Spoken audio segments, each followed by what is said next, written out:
সকাল সকাল একদিন ছাদে চলে আসছে। ছাদের ওই যে নীল আকাশ, আকাশটা একবার দেখুন, খুব সুন্দর লাগতেছে না? খুব সুন্দর একটা আকাশ। আকাশের নিচে আসতে ভীষণ ভালো লাগে। আর গলার অবস্থাটা একবারে একবারে খারাপ হয়ে গেছে। কালকে ইলিশ মাছ খাচ্ছি যে, নীল আকাশের নিচে হাঁটতে কি যে আনন্দ লাগে, কি যে মজা লাগে, এটা কি বলার বলার কোনো ভাষা আছে? আকাশ, আকাশ মানে অনেক রঙের আকাশ, আকাশ মানে অনেক সুন্দর। আকাশকে আমি মুগ্ধ হয়ে দেখি।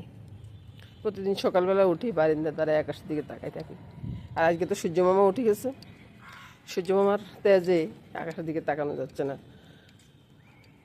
এই যে দেখুন, সূর্যমামাটা উঠে গেছে, দেখা যাচ্ছে কি? ওই সূর্যমামা কই? এই যে, এই যে সূর্যমামা এখন মেঘের আলারে ডুব দিতেছে। আর গাছে আজকে অনেকগুলো ফুল ফুটছে। গাছের ফুল দেখে না অনেক শান্তি লাগতেছে। গাছের ফুল ফুটে আর নিজের কাছে অনেকটা ভালো লাগে, অনেকটা ভালো লাগে। গাছের ফুলগুলো কত সুন্দর হয়ে ফুটছে দেখুন, খুব সুন্দর হয়েছে না?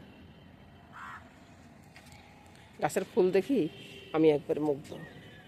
আমি চিন্তা করিনি যে গাছে এত ফুল ফুটছে। আজকে দুদিন ছাদে উঠে না। ছাদে উঠলে ভীষণ ভালোই লাগে। ওই যে ওইদিকে দেখা যায়, ওই যে দেখা যায়, দেখতেছেন কিনা জানি না, কর্ণফুলী নদী। নদীতে অনেকগুলো জাহাজ ঘুরানো আছে। সব মিলিয়ে বন্ধুরা খুব সুন্দর একটা সকাল। এবার বলি শুভ সকাল বলবো।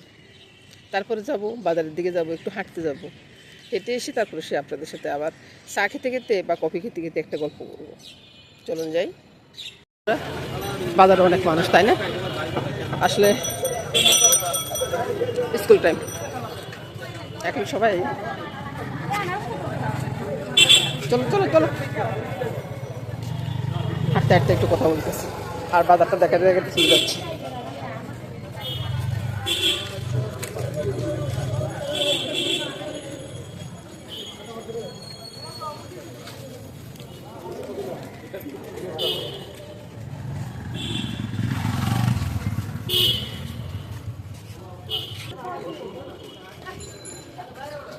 বাজার দেখতে বেশ ভালো লাগে।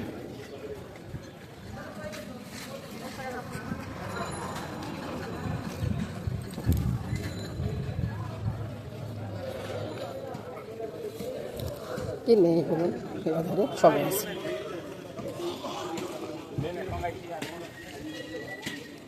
তো বন্ধুরা বাসায় যে দেখাবো যে কী রান্না করবো, কী করবো সেটা বাসায় গিয়ে দেখাবো। এখন তো হেঁটে চলে যাচ্ছি, ছেলে আবার একটু বের হবে, নাস্তা করে দিব। বন্ধুরা বাজার করে চলে আসছি। কি নিয়ে আসছি? আর কিছুই না, শুধু আম নিয়ে চলে আসছি। আপনাদের মেসমশা রয়ে গেছে, যদি বাজার কিছু থাকে তো আপনাদের মেসমশা নিয়ে আসবে। আর আমি কি করলাম, আমি তাড়াতাড়ি করে হাঁটে চলে আসলাম। কেন আসলাম? ওই যে ছেলে বের হবে, এক জায়গায় যাবে, ছেলের বসুদ্ধা, তো নাস্তাটা করে দিই। নাস্তা না করে দিলে তো ছেলে খালি পেটে অফিসে চলে যাবে। মামনি না হয় বাসায় এসে খাবে, বা ছেলে তো খালি পেটে চলে যাবে। সেজন্য আগে নাস্তা করব, মানে জলখাবারটা আর কি, জলখাবারটা করব, তারপরে সে অন্য কাজকর্ম করব। আর চাটাও মনে আমি আজকে একটু পরেই খাবো।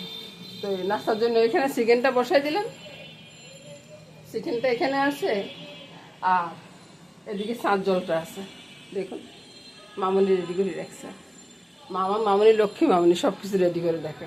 আর এদিকে ডালটা ভিজে রাখছে, এটা দুপুরের জন্য। তো আগে নাস্তাটা করি, মানে জলখাবারটা আর কি, জলখাবারটা রেডি করি, তারপরে আপনাদের সাথে চা খেতে খেতে একটু গল্প করব, বলবো, বা রান্নাঘরে আসছি, কেন আসছি, কী আসে বিষয়। রান্নাঘরে এসে তো রান্নাই করবো, তাই না? রান্না করা ছাড়া আর অন্য কিছু আছে? অন্য কিছু নেই। রান্না যদি মামনিরে শিখায়, আপনারাও একটু একটু শিখবেন, সেটা আশা করি। এই যে এবার তো বলবেন যে আপনি কি খুব ভালো রান্না পারেন? না রে ভাই, আমি খুব বেশি যে একা ভালো রান্না পারি তা না। যতটুকু পারি ততটুকু দিয়ে চেষ্টা করে দিয়ে আপনাদেরকে কিছু শেখানোর জন্য, বা আমার মামনিকে কিছু শেখানোর জন্য। মামনির সাথে সাথে যদি আপনারা শিখতে পারেন তাহলে আমি ধন্য, সে আর কি। কি করেন? এদিকে আসো, এদিকে আসো, কি করি দেখো। তোমাদের জন্য পরোটা, ঠিক আছে? তোমাদের জন্য পরোটা হচ্ছে, একটা পরোটা হয়ে গেছে দেখো। আর এদিকে আসো, এই যে দোসার গোলাটা গুলে রাখলাম, এটা আমরা দুজনের জন্য, ঠিক আছে? তুমি কি খাবা? আচ্ছা ঠিক আছে, চলো এক কাপ চা খাই।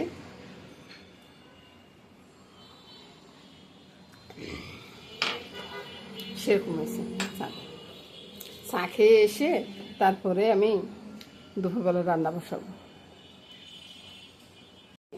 এই যখন এই দোসার গোলাটা গুললাম না, আমি যখন দোকানে গুলে নিচ্ছি, এটার ভিতরে একটু সুজি, একটু বেসন, একটু আটা আর একটু ছালের গুঁড়ি দিয়ে গুলে নিচ্ছি।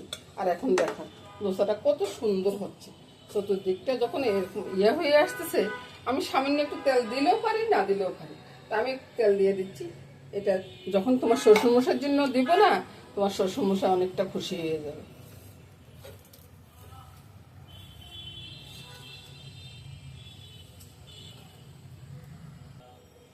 এবার আমি দোসাটাকে একটু ভাজ করে নেব, তারপর তোমাকে দেখাই কত সুন্দর একটা দোসা হয়ে গেছে। তারপরে আবার একটু জল ছেড়ে দিই।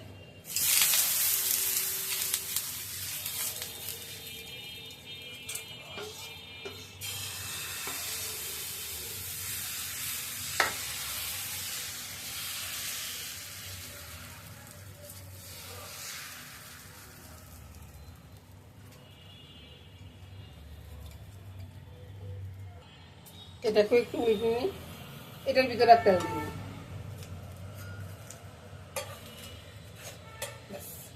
রেডি হয়ে গেল জলখাবারটা।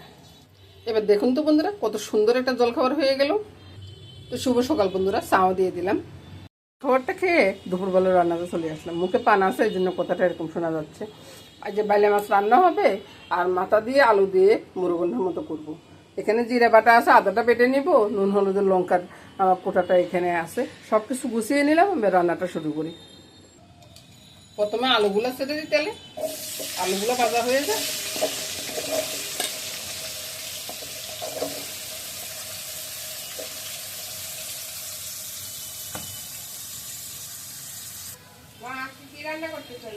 ওই তো বাবা, মুরগন্টা করবো আর ওই বাইলে মাছের ঝোল করবো। ডালটা হয়ে গেছে, এই দুটো করলে হয়ে যাবে। এবার আলুগুলো তুলে নেবো। দেখো রান্নাটা কত শুরুতে আমি করে ফেলি, কত তাড়াতাড়ি করে ফেলি। দেখো আলুগুলো তুলে নিচ্ছি। মাছের মাথা তো প্রায় বাঁধা হয়ে আসছে। এবার কি করবো, মেথি আর তেজপাতাটা ফোড়নটা আমি এখানে দিয়ে দিলাম, একসাথে ফুটে নিচ্ছি। এটা একটু সহজ সব রান্না আছে। আর যদি আমি ফাংশনে রান্না করতাম সেটাও নেব।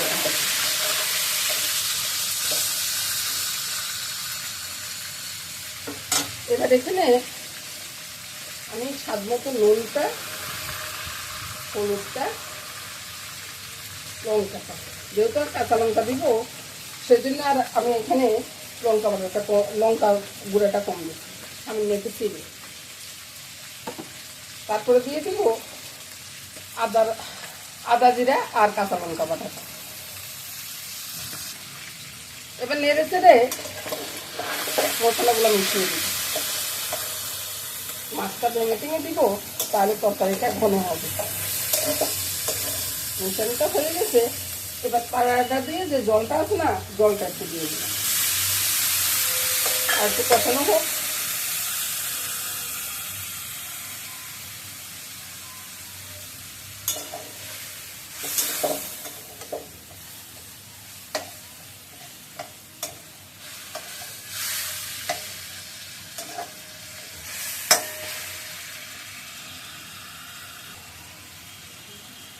যে মাছটা ভেঙে দিলাম এটা কিন্তু মাথারে মাছ, আর এই মাথাটা হলো কাতল মাছের মাথা। এবার আলুগুলো ছেড়ে দিচ্ছি, একটু কষিয়ে নিব। এবার কয়েকটা আলুকে ভেঙে দেব, ভালো করে ভেঙে দিব, তাইলে তরকারিটা না ঘন টন হবে, খেতেও ভালো লাগবে, দেখতেও সুন্দর লাগবে। আলু ভাঙাটা হয়ে গেছে। এবার আমি এখানে দিয়ে দিচ্ছি আধা চা চামচের মতো দারচিনি এলাচের গুঁড়াটা দিয়ে জলটা দিয়ে দিলাম। একটু গরম জলে দিয়ে দিচ্ছি, আলু তো।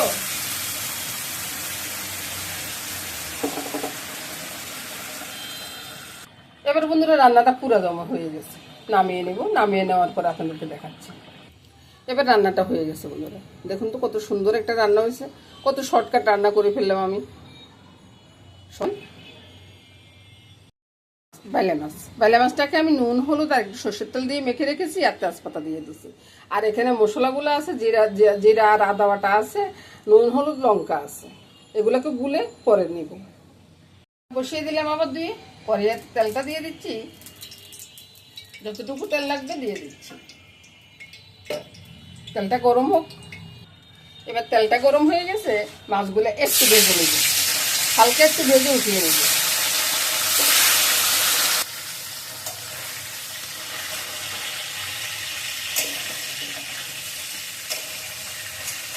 এবার এগুলো উঠিয়ে নিয়ে পরের রসটা দিয়ে দেবো, জল দিয়ে মশলাটা গুলে নেব।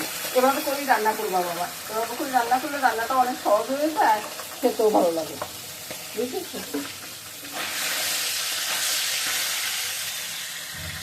সবগুলো মাছ ভেজে উঠিয়ে নিলাম। এবার কি করব, মেথি ফোড়ন দেবো। মেথি ফোড়নটা ফুটার অপেক্ষা করবো না, মশলাটা ছেড়ে দেবো। এবার নেড়ে ছেড়ে মশলাটা কষিয়ে নেব। রান্না ভাই একটু সহজ করে করলে খুব তাড়াতাড়ি হয়ে যায়, আর খেতেও ভালোই লাগে, খারাপ লাগে না। কয়েকটা কাঁচা লঙ্কা দিয়ে দিব। এবার ঝোলের জন্য জলটা দিয়ে দিব। আর আপনার ছেলে রান্নাতে ধনিয়া পাতা দিতে পারেন, আজকে আমার কাছে ধনিয়া পাতাটা নাই, তাই আমি দিতে পারতেছি না। এবার রান্নাটা হয়ে আসছে, 5 মিনিট আমি চুলার আঁচটা কমিয়ে রেখে দিব। রান্নাটা সুন্দরভাবে তেলটা উপরে বেশি উঠবে, রান্নাটা নামাবো। এবার রান্নাটা হয়ে গেছে। রান্নাটা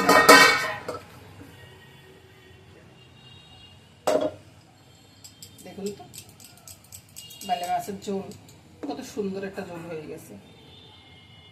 তো বন্ধুরা, কোন রান্নাটা আমার খারাপ হয়েছে? সব রান্নাগুলো দেখতে তো ভালো লাগতেছে, দেখতে যেমন ভালো লাগতেছে, খেতেও অসাধারণ লাগবে। তো আজকে রান্নাবান্না শেষ হয়ে গেছে বন্ধুরা, আজকের মতো এখানে বিদায় নিব। টাটা, গুড বাই বলে আজকে চলে যাচ্ছি। আগামী দিন আবার দেখা হবে। নমস্কার বন্ধুরা।